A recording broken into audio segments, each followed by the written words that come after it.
Hola, ¿qué tal? Sean bienvenidos a este video.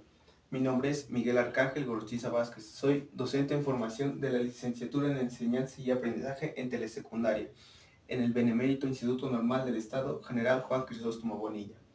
Y bien, les presentaré hoy mi producto integrador, el cual es un megatríptico del curso de la didáctica del español lengua materna, que es impartido por la maestra Lluvia Pinedo Rosado, el cual este megatríptico trata específicamente sobre todos los temas vistos en este semestre. Y bien, sin más preámbulo, comencemos con la unidad 1. Y bien, para comenzar esta unidad tuvimos que ver tres conceptos básicos, que fueron el lenguaje, que se nos dice que es un sistema de signos lingüísticos compartido por una comunidad que permite comunicar ideas, pensamientos e incluso emociones. Está compuesta por reglas gramaticales, vocabulario y estructuras que los hablantes aprenden y usan para entenderse entre sí. Nos dice Sauer, 1916, que la lengua es un sistema de signos que expresa ideas y por lo tanto es comparable con la escritura, el alfabeto de los sordomudos, los ritos simbólicos, las formas de cortesía, los signos militares, etc. Pero es solo el más importante de estos sistemas. Como segundo concepto vimos el significado del lenguaje, que se nos dice que es la capacidad humana para comunicarse mediante signos, ya sean orales, escritos, gestuales, además de visuales. Esto es una facultad universal que permite expresar sentimientos, emociones e ideas. Esto incluye tanto como la lengua, como el español o el náhuatl, por ejemplo. Por mi parte, yo hablo lengua indígena náhuatl. Como otros sistemas de comunicación, por ejemplo, el lenguaje de señas, o los símbolos matemáticos o los gestos corporales. Para el tercer concepto que vimos fue el habla, que se nos dice que es el uso individual y concreto que una persona hace de una lengua al comunicarse. Pero bien, es decir, como cada hablante pone en práctica el sistema de signos que comparte con su comunidad lingüística, como es, por ejemplo, dos personas que pueden hablar español, pero cada uno lo hace con un diferente acento o ritmo. Por ejemplo, algunos hablan cantadito, como muchos dicen que los poblanos hablan. Por ejemplo, según Sauer, el habla es personal, momentánea y variable, mientras que la lengua es colectiva y estable. Y bien, para continuar, también vimos los enfoques del español desde 1993. Empezamos con el enfoque comunicativo de este año, que nos dice que se centró en desarrollar la competencia comunicativa, que es el hablar, el escuchar, leer y escribir con sentido. Y dejó a la gramática ser el centro y el uso real del lenguaje fue la prioridad. El segundo enfoque fue el basado en competencias en el año 2006, que nos dice que fortaleció el desarrollo de competencias lingüísticas, comunicativas y reflexivas. El lenguaje se consideró herramienta para aprender y convivir, con énfasis en la comprensión y producción de los textos funcionales. Por último, tenemos el enfoque basado en prácticas sociales del lenguaje, que fue en el año 2011. En este año, el español se enseñó a través de prácticas sociales reales,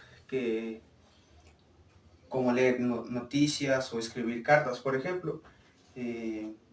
Además se promovió la participación activa en contextos auténticos de comunicación. Y estos solo fueron los tres que vimos como en este semestre.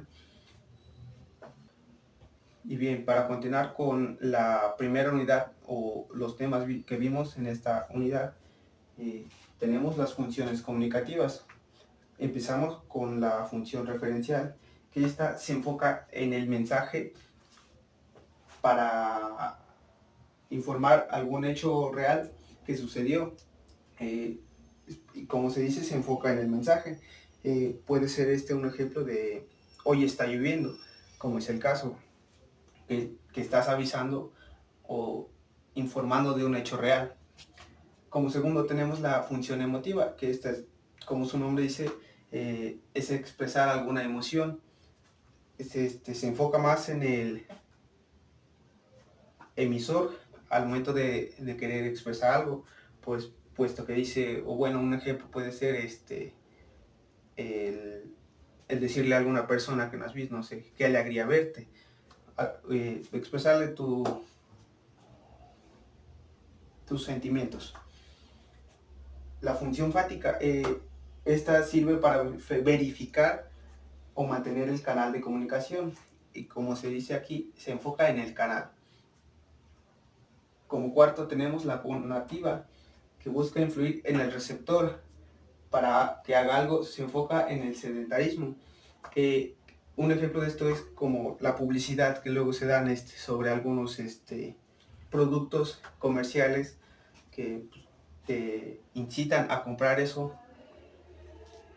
Y por último tenemos la poética, que como su nombre se dice, se logra ver en los poemas, puesto que busca embellecer el lenguaje y llamar la atención sobre el mismo mensaje. Se enfoca básicamente en el mensaje. Hay varios ejemplos de la función poética, ¿no?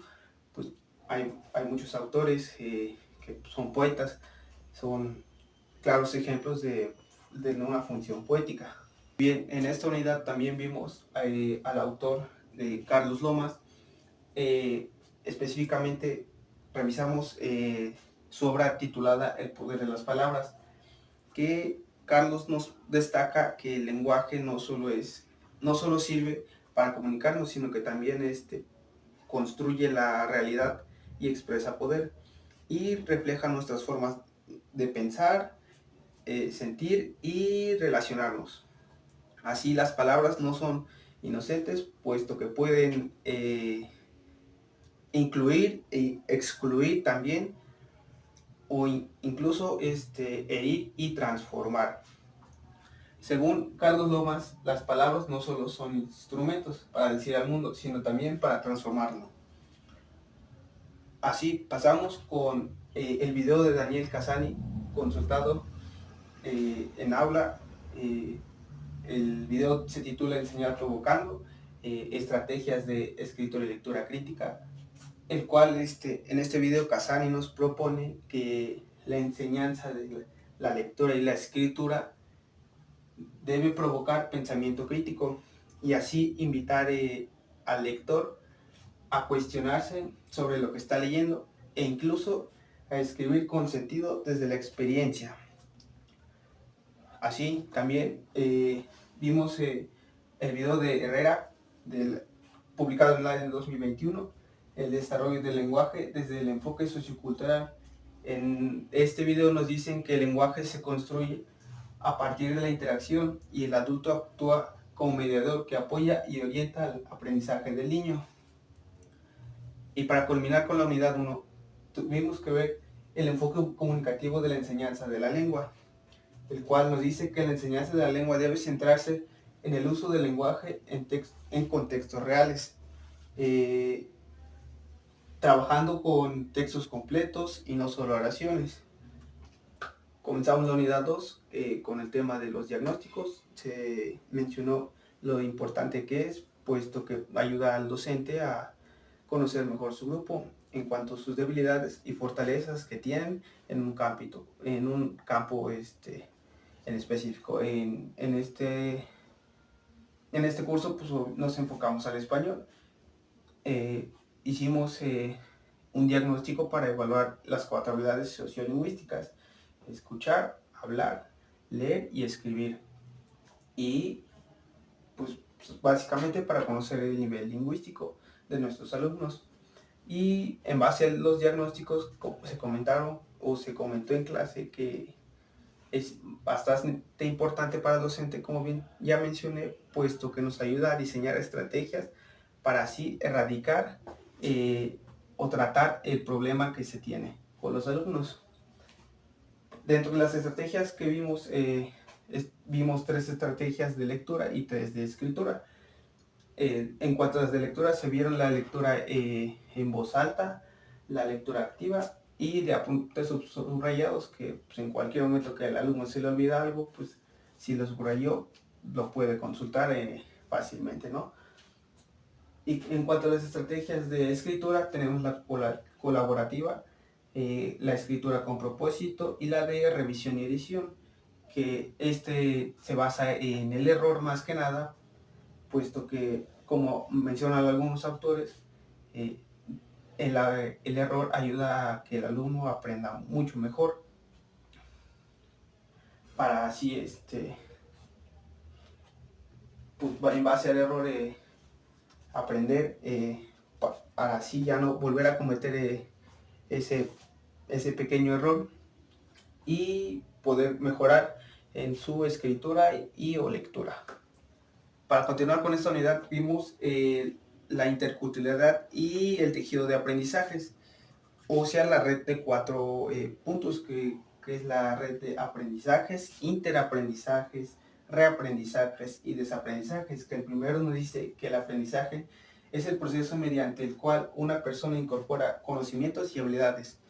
En cuanto a los interaprendizajes, nos referimos con esto al decir que al hacer intercambio de saberes entre diferentes culturas, promoviendo un aprendizaje mutuo basado en el diálogo.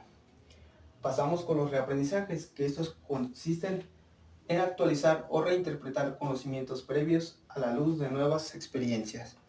Por último, tenemos la parte de desaprendizajes, que implica identificar, como bien se menciona en este apartado, identificar y dejar atrás ideas, hábitos o creencias que limitan el conocimiento personal o colectivo.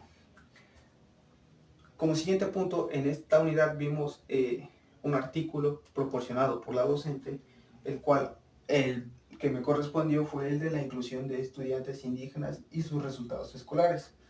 En cuanto a la percepción docente, en este artículo nos dice que la inclusión efectiva de estudiantes indígenas requiere reconocer y valorar sus saberes, lenguas y contextos culturales dentro del aula. Y en cuanto a los docentes, nos dice que perciben que cuando se respetan las identidades indígenas, se observa una gran mejora en la participación y rendimiento escolar de los alumnos. Y cerramos con la unidad 3, que consistió en la elaboración de un plan de acción para tratar los problemas que observamos en la jornada de observación al contexto indígena. Pues bien, el contexto visitado fue un contexto indígena en el cual el pueblo, la comunidad se llama Leacaman, ubicada en el municipio de Huehuetla, en el cual fui asignado junto a una compañera al grupo de tercero A, con un grupo mínimo de 13 estudiantes, los cuales 9 eran hombres y 4 mujeres. Detectamos que los alumnos tienen esa virtud de hablar la lengua tutunacú, pero la problemática que se identificó fue que tienen dificultades al momento de redactar un texto o frase y estructurarlo de manera coherente. Para tratar este problema nos fundamentamos o nos apoyamos de algunos autores. Por ejemplo, Vygotsky nos menciona que la escritura se desarrolla mediante la interacción social. Graves, Flower y Hayes nos dicen que la escritura debe abordarse como un proceso completo. Y Ferreiro y Casani nos dicen que escribir con propósito y contextos reales motiva al estudiante. En base a estos autores, nos guiamos junto con mis compañeros para así elaborar algunas estrategias de intervención según estos autores, lo cual hicimos una estrategia de intervención que es la escritura guiada y modelada, para pasar así también con trabajo con géneros textuales mediante secuencias didácticas. Específicamente elaboramos 3 actividades en base a estos fundamentos, que la primera trata de contamos cómo se hace en mi comunidad, que es básicamente que los alumnos relaten o escriban, mejor que nada, alguna historia de su comunidad que les sea de interés, que ya se hayan escuchado o algo así. Como segundo tenemos los datos de mi tierra, armemos historias, y tercero, repara la historia de nuestra gente, que básicamente son complementos de la primera actividad.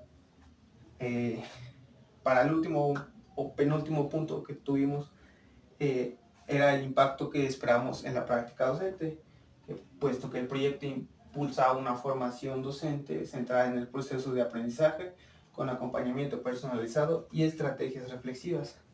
Esto favorece a una enseñanza más crítica, creativa y colaborativa, lo cual mejora la escritura y fortalece la práctica pedagógica.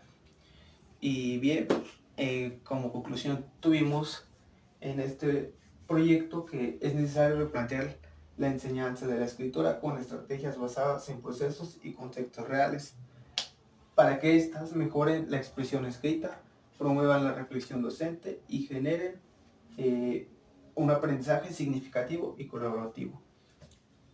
Y bueno, esto sería todo. Concluimos el megatríptico.